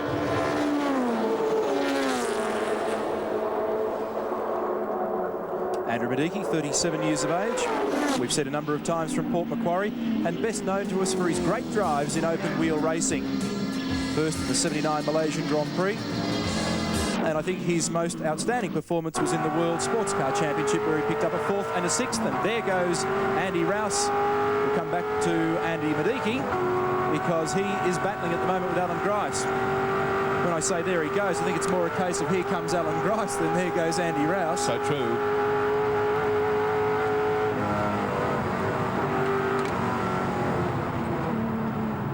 Minutes 23.5 for the leaders on that lap. Still circulating in the same sort of pace. And this is the battle for 3rd and 4th beneath the Bridgestone Bridge, and Rouse is dropping off quite considerably from the leading duo. Yeah, this is the first time I think he's used these tyres actually in a race, and I think he's probably a little bit worried about their duration. This is something that's probably going through his mind. Oh no, he's got a problem. He's got big problems. Big problems for Andy Rouse. And if it's going to happen, that's the worst place it can possibly happen, because he's got to go a complete lap if he was wanting to get to the pits, and I can't see that happening. It's a long way from pit lane, isn't it?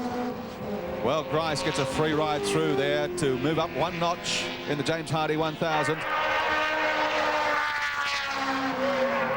Gricey to 3rd. 1 hour and 15 minutes of racing, and only 10 vehicles on the lead lap. Says something, doesn't it, for the pace of the top drivers in the race this year, and their cars, of course. Well, what a blow that's going to be to Alan Moffat. It's perhaps significant, however, that... And Brock's in. There's Brock in the background. Yeah, I was going to say it's significant that that's the first Sierra to break, shall we say, under real pressure, and those are the 3 cars, that's one of the 3 cars that leading the race. Peter Brock out of the 05 Mobil entry. David Parsons in. I have the stopwatch on them. 120 litres of fuel, 4 new tyres. Peter Brock was positioned in 6th prior to this stop. Everything's functioning well at the moment. Car settled off its jacks and fires up and out in a time of 25.08 seconds. That's a very good stop by the Mobil team. And David Parsons has his first crack at the James Hardy.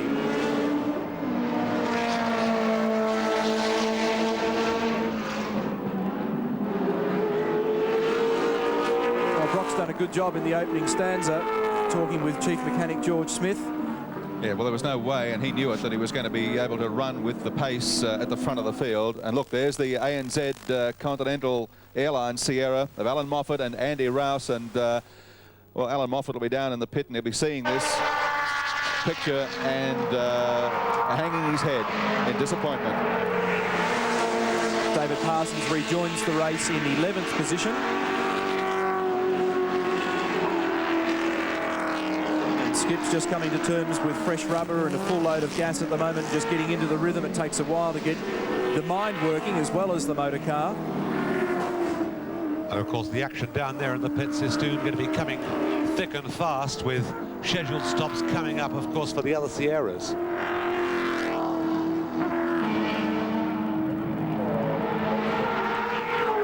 Parsons is no stranger to the mount. 18th last year with Larry Perkins. They had some gearbox problems with the NZ Commodore, which put them further out of business than they would have liked. But his strongest performance was back in '84 with John Harvey. They were runner-up in the end of the Group C days, and apparently we have Alan Moffat with Richard Hay. Alan, have you any idea what the problem is with the car at the moment? Well, I think to stop so suddenly it would have had to be in the transmission or the diff, but until Andy gets back we won't be certain. That's fairly serious. Then it looks as though the car might even not go out again today. Well, we can't get it. You know, you have to be able to get it back here to work on it. We're not allowed. Andy's not going to change the transmission by himself. So I'm afraid it's the end of the day for our ANZ car today. A great shame then for Alan Moffat at the moment, but more pit stops are due. Peter Brock, incidentally, came in 7 laps ahead of schedule. So there's a few plans going awry out there at the moment. Thank you, Richard Hay, with that Motorcraft pit report. And we're watching David Parsons, 11th position in the Mobil Commodore. So, Neville, the tapestry begins to unravel. The Sierras were tipped to have problems with transmission, with axles, with differential, potentially with gearbox. Certainly that's what sidelined Soper and Rouse in the 7th round of the World Championship at Silverstone. and there may be that question mark again today. I think it's got to be a significant question mark over the Sierras as to whether or not they're going to survive from the point of view of clutches. We know, in fact, there's a clutch problem on Niedewit's car, and so they're going to have to take a great deal of care with that one. I noticed Peter Jansen came to the pits then in the Petrotech Commodore. Yellow flag being waved. I wonder what the problem is here. That was Graham Moore in the Strathfield Car Radio Commodore as they went through the right-hander at Bridgestone.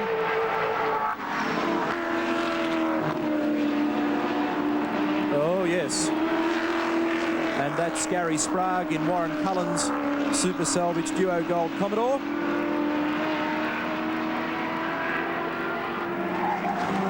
That's the end of their chances for this year's James Hardy 1000 as we check out the top 10 once more after 32 laps, and Andrew Madecki leads in the Oxo Sierra, followed by Steve Soper, the first of the Eggenberger Texaco cars.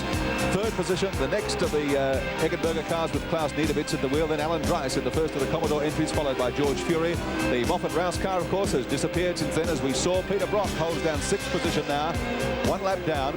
David Parsons at the wheel, then Seaton in the Nissan, Johnny Cicotto in the BMW, and Jim Richards also in the BMW, rounding out the top 10 in the James Hardy 1000. Steve Soper at the wheel of car 6, the first of the Eggenberger Texaco entries, and Soper's teammate Klaus Niedewitz in the number 7 car, holding down 3rd spot at the present time. Hello.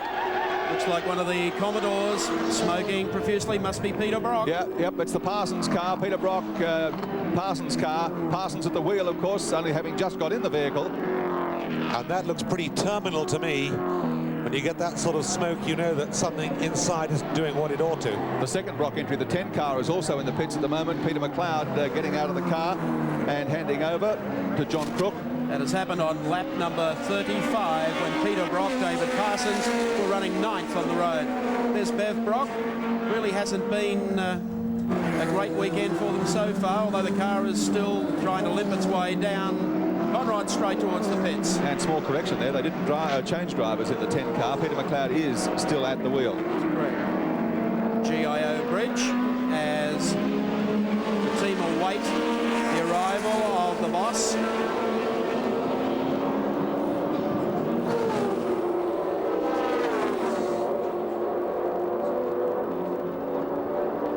Car number 15. Parsons, in fact, in the Peter Brock car. Very, very slowly.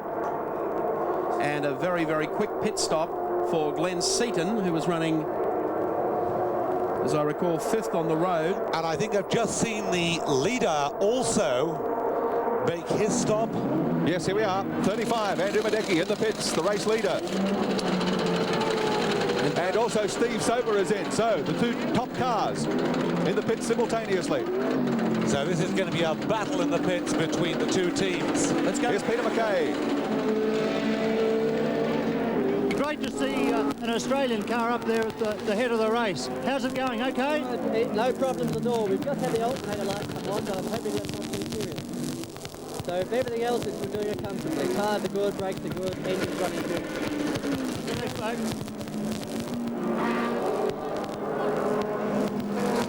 It's Andrew Madecki. Yes, a bit difficult to hear there with all the confusion, the noise that goes on in the pits during these stops. There's Soper.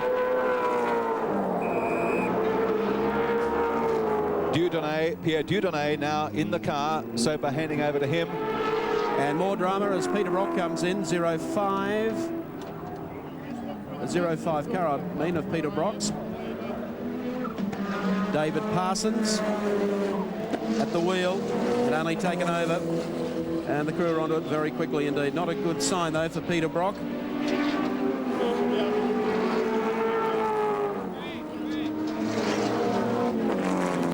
So they continue down in their pit bay. There's David Parsons at the wheel. And more dramas on the circuit for Alan Grice. Alan Grice limping around the circuit. We believe very, very low on juice. Yeah, this is a sort of a limp-in job as far as Grice is concerned. He's taken it right to the limit as far as juice is concerned. But I don't like the other dials either. Things do not look too happy there.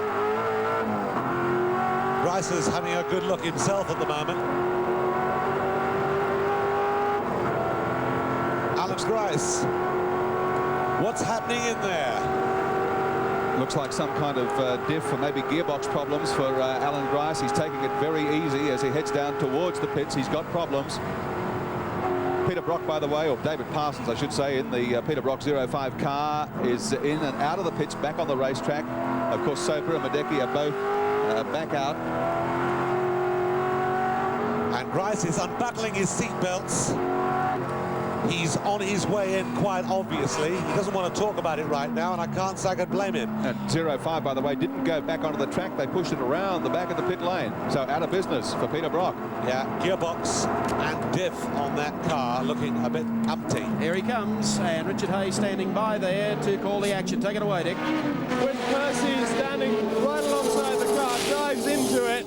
Gracie out, Percy in, all four wheels and tyres being changed again. They're going all over the place. The Bauquet Nissan, incidentally, has just left the pits once again. That was gearbox problems with that car, but Gracie strapping Wynne into the car. And it's interesting to note that all of these cars have come in early. They're all about 4 laps early. We were told Gracie would come in at 40 laps. The car started up again, straight out of the pits. And maybe that wasn't the quickest of pit stops, but it certainly everything got done okay, and there didn't seem to be any other problems other than the fact that it needed fuel and tyres. Thank you, Richard Hay, with that Motorcraft pit report. Wynne Percy at the wheel of the Chickadee, Bob Jane T-Mark's Commodore. He heads up the hill. As the second of the Oxo Supercube Sierras finds its way past on the inside. The performance belies the gauges, but good luck to him if it keeps going. Certainly, if anybody can nurse a car, Wynne Percy can, apart from throwing it at the bank, as we all know here on Friday. He's very well established for the fact that he's very gentle on a car. Skyline, George Fury in the pits. Seaton's been in and out by this stage, managing their pit stops well. Was in 7th place, George Fury. Of course, the lead is changing all the time now as cars come in for their first pit stops. In fact, the number 7 Eggenberger Texaco car with Klaus Niedzwitz is in fact in the race lead at the moment, yet to pit. But I see they're getting ready over there to do it. So we expect to see him in at any moment. But for right now on the track, it's Niedzwitz in front. We're watching Wynne Percy now, doing his first lap in the car. It'll be interesting to see the Sierra, one of the Sierras, the Eggenberger Sierras, not too far ahead of him at the moment. It'll be interesting to see how he copes with that. Got a fair amount of traffic to contend with. Now, who have we had in? We've had Madecki, Soper, they've both been in. Grice, Fury, Seaton has been in. Brock has been in, and McLeod has been in. So Richards and Cicotto have not been in yet, and just awaiting on confirmation, but you will certainly find Niedzwitz leads. Cicotto and Richards will be running 2nd and 3rd. Yeah, the BMWs, of course, will go longer without a pit stop than anything else. A, they're non-turbo, and B, they're a very small, efficient engine. We saw the 2 Sierras. Oh, having said that, we've got one with his arm up, and that looks to me like a problem for the Winnie Voigt car. He's got his arm up, and that car has slowed right down. Yes, he's headed towards the pit area. We'll have to wait and see what the problem is. Meantime, Wynne Percy, car number 2. Getting back on the pace after a exceptionally slow down lap by Alan Grice after problems running out of gas, or almost out of gas. They're coming up on the Gary Rush, Tony Noski collaboration. And they run it out side by side, heading up the mountain. I think he confused Wynne a little bit there because he put his indicator out, which Wynne thought, come by me on the left, and then waved him by on the right. And here's the BMW, and out of the car and helping it along. And I wonder whether that is something silly like fuel.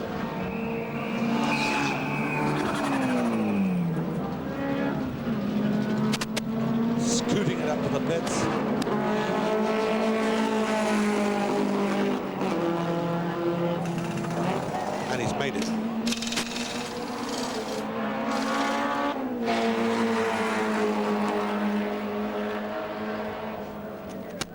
Certainly hasn't been the week for the BMW team from Munich. They've had a number of problems here going to work with the car. Yeah, that's a little bit more than fuel. That's something I think a bit more dramatic.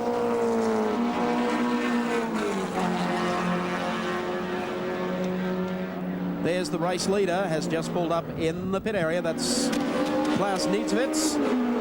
And that should almost put Andrew Madecki somewhere up towards the front, Gary Walker. Yes, it does. That lightning pit stop on the part of Soper and Madecki put them back on the track a lot quicker than most people expected, and they are still up now, the front-running cars, with Niedzwitz having come into the pits.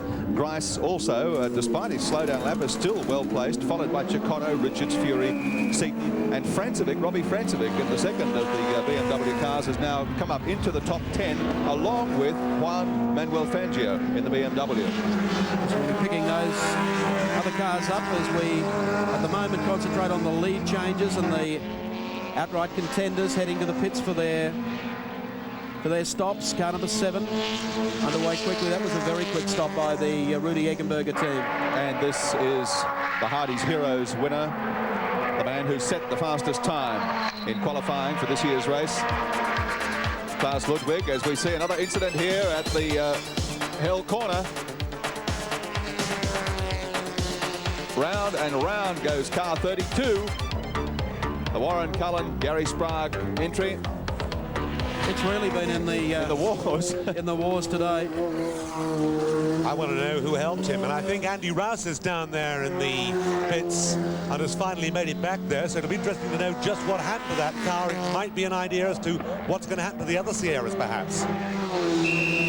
Well, I think we can throw some light onto that, Neville. I have Andy with me at the moment in our pit studio. And as you know, the ANZ Ford Sierra was performing literally flawlessly. It was going great guns. And then all of a sudden, Andy, you just lost a couple of 100 revs on the straight and things started to degenerate from there. That's right. We'd lost a bit of straight line speed because the turbo boost had lowered itself for some reason. That was all right. I was going quite nicely. We didn't want to be going too hard anyway. But then coming around the corner onto the pit straight, suddenly a big bang and there's no drive. So the transmission is broken somewhere.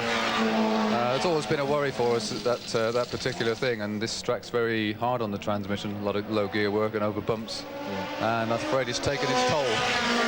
So what does that lead you to think about later this afternoon with your opposition and, say, for example, the Eggenberger cars? Are they going to be in the same sort of boat? Well, they're certainly subject to the same sort of risk. They probably realise now that it's more of a problem than perhaps they thought in the first place. So they probably learned from what's happened to us, I would think. The sort of pace that you were running early on was around about 23s and low 24s. It's considerably slower, quite obviously, than your qualifying setup. But was that a pace that was designed to take you right through 1,000 Ks? That's right. We planned to run 23s and 24s as long as everything was good. But with the drop in boost, of course, that slowed us down over a second. It changed the handling of the car a little bit. But it was going well. I was happy enough. You know, we could have just fixed the boost as soon as I came in for the pit stop. But unfortunately, we didn't get that far. Well, commiserations, Andy, but thank you very much for calling past with us this morning. And we shall talk to you later on and look forward to seeing you next weekend for round 9 of the World Championship. So Andy Rouse out of business for just the moment. Thank you, Neil Crompton. Klaus Ludwig with a brilliant pit stop, according to our charts now, has gone through to take over the lead. Andrew Madecki in second spot. Steve Soper in third. So Sierra's still 1, 2, 3. After that, you can make your own arrangements the way that these pit stops are going. That looks like the second of the Oxo Supercube Sierra's in. That's the number 34 car. John Giddings and Bruce Stewart co-driving this vehicle, of course. They were not quite on the same pace as Andrew Madecki, obviously, in qualifying. Now, John Giddings started the race. Driver change going on there, so it will be Bruce Stewart taking over the wheel. And they've been circulating comfortably and without too many dramas. So, and I guess that's their aim. As we've said before, it is almost impossible to maintain the pace that these front runners are setting. And the wise course for those who can't stand the early pace is to sit back, run as quick as possible, run as safely as possible, and be there at the finish if you can.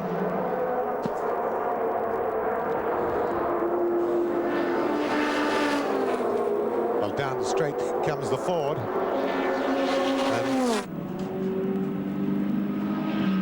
There's our race leader heading down to Caltech's chase. Locks up a front brake, as you can see there, through the chase. Let's recap the current positions for you on our Castrol scoreboard. Klaus Ludwig leads the great race on lap 39. Andrew Madecki runs second in the Oxo Supercube Ford. Third is Steve Soper in the second of the Eggenberger cars. Fourth is Win Percy, now in the Bob Jane T-Marts Commodore. At fifth place is Jimmy Richards in the JBS BMW. 1,000 and problems already for Win Percy in the Bob Jane T-Marts Commodore as we take race camp. As you can see, the car is running very, very warm indeed. The water leveled down completely. Percy has still been persevering with the car since he took over from the pit stop.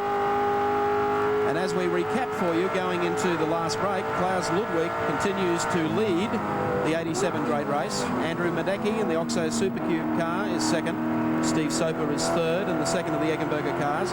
Then this Commodore, the Bob Jane T-Marts car with Win Percy at the wheel, followed by Jimmy Richards, Johnny Cicotto, Glenn Seaton, Fury, Francevic and Fangio.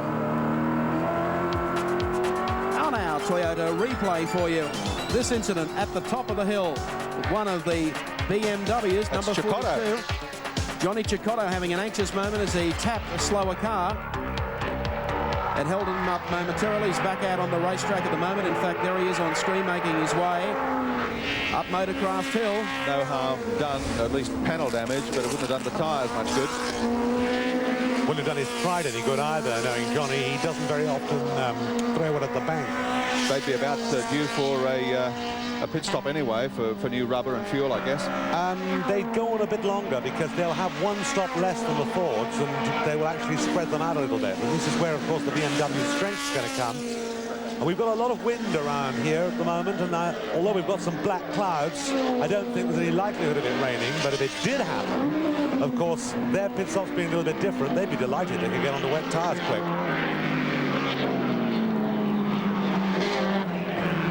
BMW have got 4 representatives now in the top 10 at this stage of the race. Because what we don't have in the race is a 05 Peter Brock David Parsons Mobile Commodore. Let's find out why from David Parsons himself. Situation with David, he came into the car and was only there for a couple of laps. Peter came in, I think, about 1 hour and 10 minutes into the race, and it was about 7 laps early. Skip, what happened? Well, I believe that it was run a bit short on fuel. That's the message that we got back to the pits there. So it was a bit of a rush driver change, and slid into the car, off I went, which wasn't any problem. Like all the temperatures, everything else was fine. But the car didn't seem to be pulling quite the same sort of revs as was earlier on the Saturday afternoon. Got up through the cutting there, and I noticed it getting slower and slower and what have you. Then they come out of the cutting there, and it just went a hell of a rattle and a heap of smoke, and it was all over. No idea what the problem was? No idea what the problem was? I mean, is it like a crank or rockers or what? Well, I'd nearly say it was bearings, front bearings, I'd say, by the rattle in it. All right, mate, that's a bit of bad luck, but we'll look forward to a good performance from you next weekend at Calder. No problem. Thanks, David. Thank you, Neil. Car number 43 is still worked upon in the pits. Willie Vodka, Olivia Grouillard. Yeah, it's been a long stop, that has. I don't think we're going to sort of have too many worries about that. Willie Voigt, of course, is the European Touring Car Champion and concentrated on that rather than the World Touring Car Championship events. But he's an unhappy man and an unlucky man here in the great race. Well, there are other BMWs having a little more success out on the circuit at the moment. They've got 4 representatives in the current top 10. Jim Richards, Johnny Cicotto, Robbie Francevic and Juan Manuel Fangio, the second. All in the top 10 at the moment, along with 2 Nissan Skylines, 1 Commodore and 3 Sierras. Yeah, I bet my old friend Frank Gardner's giggling all over his face here, because to have Jimmy Richards ahead of the works cars must be really tickling. And here is Jimmy Richards. And he's put some distance between himself and Cicotto now. No doubt he's very happy with this. These cars are reckoned to be about 15 brake horsepower down on the works cars, but they certainly aren't showing it here.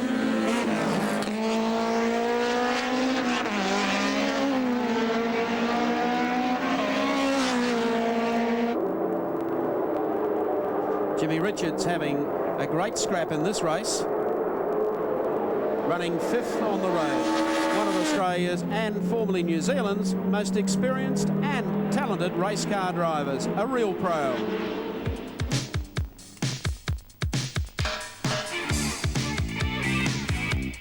From the Toyota Gallery of Champions, Jim Richards is proving to be the invincible star of Aussie motor racing in the mid-80s. Life has certainly begun at 40 for Jim. He's winning more events now than ever before. He's a triple Hardy winner, endurance champion, Better Break Series winner and twice Australian touring car champ. Success first came at the mountain for Jim when he teamed with Peter Brock back in 1978. Those old days with the dealer team were a polished act. The combination of Brock and Richards was unbeatable for 3 successive years. In the following 3 years, Jim campaigned the JPS BMW 635 in Group C trim. The simple fact was, the old regulations never really suited the Bavarian beast. However, at the introduction of Group A, Jim's stocks improved. Bathurst still hasn't been the best of hunting grounds, although there's been some memorable moments. But in just about everything else, you sure couldn't miss the flying expatriate Kiwi. In the stunning M3 series, Jim has been 87's big winner, a trend he's hoping to continue. Thumbs up from Jim, and by gee, he's got it figured at the moment, running in 5th place on the track. Klaus Ludwig continues to lead in the Eggenberger Texaco Sierra. That car, by the way, the car 7 Eggenberger Texaco vehicle, has set fastest lap time of 2 minutes 22.08. And Grimmadecki holds down 2nd place still, then Steve Sober in the 2nd of the Eggenberger cars. So Richards heads over the top of Mount Panorama. Still able to hold that pace. He's been doing it beautifully since the race started. Be great for Frank Gardner, but I wonder just how disappointed Peter Floor must be, and with Neil Crompton at the moment in the pits. Well, a day of mixed fortunes, as you know, for the BMW team. They've got some cars performing well, they've got some others who've had some problems, and the man that's responsible for all of the BMW racing operations worldwide is this man, Peter Floor. Peter, the BMW game plan at the moment is still looking quite handsome. I can't hear a singer, I don't have any voice. I'm sorry. We have one of your cars in the pits at the moment, Roland Ratzenberger at the wheel. Greg Peewee Siddle, the team manager, is sitting at the front of the car. Peter, you've had a difficult day in some respects, but nevertheless I think a BMW will be running strong at the end of the day. Well, it looks like if we had difficulties at the beginning, but it looks like if we can cope with it, and we'll see how it goes on. Well, that was an excellent stop then from Roland. You must be very impressed with the local BMW operation and Frank Gardner's team. Well, I know that Frank Gardner is an utmost professionalist, and he's doing an excellent job. He's proving that he knows the Australian scene. It looks to me like if we are starting more or less in a very difficult position, but we wait until the race ends. Do you believe that the scales will tip in BMW's favour at the end of 1,000 kilometres? Well, I'll never give up hoping, you know. Thank you very much. Thank you very much, Neil Crompton, with Peter Floor. There's car 42, Johnny Cicotto, still trailing Jimmy Richards. There's the gap as they head beneath the bridge and head up Mountain Straight yet again. Sierras might be running 1, 2, 3 at the moment, but everywhere you turn, you see a BMW. Jim Richards pursued by Johnny Cicotto up Mountain Straight at the moment, and whilst all that was happening, and Neil Crompton was talking to Peter Floor, we saw the 41 car come in as well. Klaus Ludwig leads the race in the 7 Eggenberger Texaco car. Then Andrew Madecki holding down 2nd place, car 35 for Oxo Supercube. Steve Soper, 3rd spot in the 2nd of the Texaco vehicles. Alan Grice leads the Commodore Brigade in position 4. Then Jim Richards in car 44. The JPS BMW is 5th spot at the moment. Let's have a look at the replay, courtesy of Toyota, and you can see exactly what happened. Oh, launched it. Straight through the curb, missed it completely. Creases it twice against the concrete wall.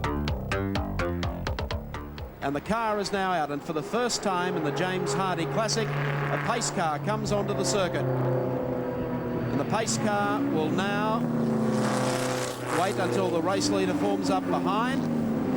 The rest of the drivers will then just cool it up so the advantage that our race leader had will disappear. First time, of course, that this has been used in the James Hardy 1000, and it's been introduced specifically to deal with problems that we've seen there with the Colin Bond Alpha. Lucio Cesario, I think, was at the wheel, and of course the race could not possibly continue full tilt with that car in that position, and they'll be out to get it removed. But whilst that operation is taking place, the pace car will be out to prevent the race running ahead full steam, and of course the cars will have to form up behind it, and as Mike said, they will in fact, although not allowed to pass each other, are allowed to close up. So it's going to really mean a new complexion on the race once they've cleared the track and the pace car moves off. In the pits, you see some of the drivers taking advantage of the opportunity to come in and top up fuel and maybe make a driver change, check tyres, etc., because they're really not going to lose anything by doing so. Yeah, the big interesting factor here is that when the pace car, in fact, comes out, they have to line up behind him. When you choose to go into the pits, that's fine, but you can't come out of the pits until the last car has gone by. That can sometimes work to your advantage, sometimes it doesn't. One thing it will do, car number 42 has gone into the pits. We take this Motorcraft pit report. That, of course, is Johnny Cicotto. Now, he's taken this time to go in on the yellow flag. Johnny steps out, Gianfranco Brancatelli steps in, but they will automatically drop one lap because they will not be able to come out of the pits until the pace car and the entire field passes the start-finishing line. Well, the lineup as the pace car came out on lap 45 was Klaus Ludwig, the leader for Eggenberger Texaco. Andrew Madecki was in second place for Oxo Supercube Sierra. Third place, Steve Soper in the second Eggenberger car. Fourth place, Alan Grice in the Bob Jane T-March Commodore. Fifth place was the JPS BMW of Jim Richards. Car 42, the car we just saw, Johnny Cicotto, with Brancatelli now at the wheel, was in sixth place, followed by Glenn Seaton in the first of the two Nissan Skylines. Car 45 was in next position on the track when the pace car came out. And car 45, of course, was Robbie Francevic. That's the second of the JPS BMW cars, followed by car 30, George Fury in ninth spot, and 10th spot was held by car number 10, the second of the Brock Mobile Commodores. Might explain also, Gary, that the cars, as you can see there, are lined up. Gianfranco Brancatelli in the BMW, the Nissan Gazelle also lined up. The drivers are not allowed to come straight back onto the racetrack and form up behind the queue. If they elect to go to the pit area during yellow flag laps, they will drop a lap, and that then comes back to the calculations of team managers, whether or not it is safer to make a pit stop under a green flag situation where they can carry out a pit stop in 30 seconds or 35 seconds, or drop a complete lap. This could be costly for Brancatelli and Cicotto. Certainly is, and it can also work to their advantage though, because if they have a car that maybe has a problem, if they've got a car that has a problem, then that car can in fact be repaired, and it takes, of course, the pace car longer than 2 minutes to lap. Let's have a look at what caused this. The number 57, as we take our Toyota instant replay, just launched over the top of the curbing, coming down through the S's, hits the wall there and comes back for a second hit at the wall. How lucky was the Trevor Crowe number 44 car going through, and also another of the BMW Motorsport entries. I must say that the driver was okay. There is Lucio Cesario, as we called, the driver who has stuck the Caltex Alpha into the wall, and that was a pretty hard hit. Yellow flags